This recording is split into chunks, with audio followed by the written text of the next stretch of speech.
మిత్రులారా, మన యొక్క మాదిగ శక్తి పెట్టుకోవడానికి ఉద్దేశము ఆదిరాల్లో ఎంపీ కూడా ఇవ్వకుండా మనను అగౌరవపరిచిన కొన్ని రాజకీయ శక్తులు ముఖ్యమంత్రి గారు మొన్న చెప్పడం జరిగింది, నా వెనక గోతులు దోపుకున్నారు కాబట్టి నేను చేయలేకపోతున్నాను అంటే ఎవరైనా ఎంచుకున్నాడు. కాబట్టి ముఖ్యమంత్రి గారిని మనం బలోపేతం చేద్దాం. ఆయన మనం కలిసి పిలిచి పెద్దలతో మాట్లాడితే ఆయనకి రాష్ట్రంలో తిరుగు లేకుండా నాయకులు చేయడానికి కూడా ఉచితం. అంటే కాంచీరామ్ గారి ఆలోచన విధానం కాకపోయినా మన ఎత్తుగడలు, రాజకీయ ఎత్తుగడలు, ఆనాడు కాంచీరామ్ గారు బీజేపీతో చేయగలిగితే చాలామంది ఆయన విమర్శించారు. కానీ అంతిమంగా రాజ్యాంగానికి ఒక మార్గాన్ని ఎన్నుకున్న ఎత్తుగడని. కాబట్టి ఈ రోజు కూడా మాదిగ శక్తి అనేది ఇక్కడ పెట్టడం అంటే ఈ ఆర్గనైజేషన్ నుంచి కాంగ్రెస్ పెట్టంటే అధికారంలో ఉన్న పార్టీతో మనము షేరింగ్ అనేది లేకుండా, మన యొక్క బాటా మన హక్కు అలా లేకుండా, కాబట్టి డిస్టర్బ్లో ఉన్నారన్న కాబట్టి ప్రతి ఒక్కరు కూడా ఈ జాతిల మాదిగ జాతిల పుట్టినందుకు నా రుణము నేను ఎలా తీర్చుకోవాలనే ఒక బాధ్యత మాత్రం ఈ సంఘానికి ఉందని, సంస్థకు ఉంది, జాతికి ఉందని సందర్భంగా మనం చూస్తాం.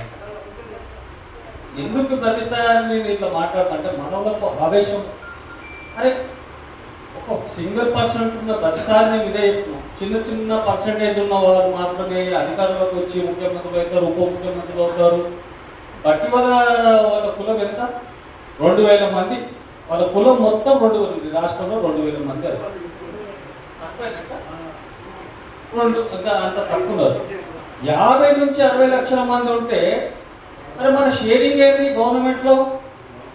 మనకు ఉప ముఖ్యమంత్రి రావాలి, యాక్చువల్లీ మనకు కీలకమైన శాఖలు ఉండాలా, మనకు మన ఎమ్మెల్సీలో మన ఎమ్మెల్సీ ఉండాలా, నామినేట్ పదవులలో కూడా మన యొక్క వాటా ఉండాలి. కాంగ్రెస్కు కంట్రిబ్యూషన్ లేదా? మాదిగలు ఓటేయలేదా? మాదిగ అనుబంధ కులాలు ఓటేయలేదా? కాబట్టి ఈ విషయాల మీద మనము ప్రభుత్వాన్ని ఎప్పటికప్పుడు మాట్లాడుతూ ఎత్తుపల్లాలు తగ్గడం, ఎక్కడైతే నరసింహాలకు తగ్గడం తెలుసు, ఎక్కడెక్కడైతే మాట్లాడాలో అక్కడ మాట్లాడడం తెలుసు. ఎందుకంటే రాజకీయ నైపుణ్యం వల్ల ఒక సమర్థమైన నాయకుడు.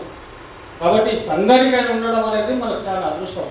కానీ దీన్ని మనం అందిపుచ్చుకొని దీన్ని ఒక సంవత్సరం పాటు దీన్ని ఆర్గనైజ్ చేసుకోవాలంటే రేపు రాబోయే రోజుల్లో మన రాజకీయ భవిష్యత్తు మనమే దీన్ని ముందుకు తీసుకెళ్ళడానికి అవకాశం మన చేతిలో ఉంది. లేదు మేము ఇట్లనే బానిసలుగా ఉంటాం, అడుక్కుంటాం, మేము ఇట్లనే బతుకుతాం అని అనుకుంటే నీ ఇష్టం. మన రాబోయే పిల్లలకు రేపు ఏ మొక్కలు పెట్టి చెప్తామో మనకు ఇంత ఎదిగి ఇన్ని వేల మంది రోడ్ల మీకు వచ్చి లక్షల మంది జన సమీకరణ చూపించి ఇంతమంది చూపించి కూడా మనం ఇంకా నిర్వీర్యంగా ఉన్నామంటే కులం రాజకీయానికి చైతన్యం లేదంటే అది ఎంత తల ఎక్కడ పెట్టుకోవాలి మనం. కాబట్టి దీని మీద చాలా స్పష్టంగా మీరు ఆలోచించాల్సిన ఇక్కడ అవసరం ఉంది. ఉపన్యాసం మనం విజ్ఞానం మాట్లాడుకోవచ్చు, గట్టిగానే మాట్లాడుకోవచ్చు, దానివల్ల ప్రయోజనం లేదు. ఆలోచన పరంగా అక్క చెప్పినట్టు మనం ఒక ఓటు తోడు చేస్తే అదే మన నిజమైన విజయం, మాదిగల ఒక విజయం ఉంటుందని చవనే కోరుతూ కాంచీరామ్ గారి యొక్క ఆలోచన విధానంతోనే మాదిగ మహాశక్తి ముందుకెళ్తుందని కోరుతూ ఈ అవకాశం ఇచ్చాము. మీ అందరికీ ధన్యవాదాలు.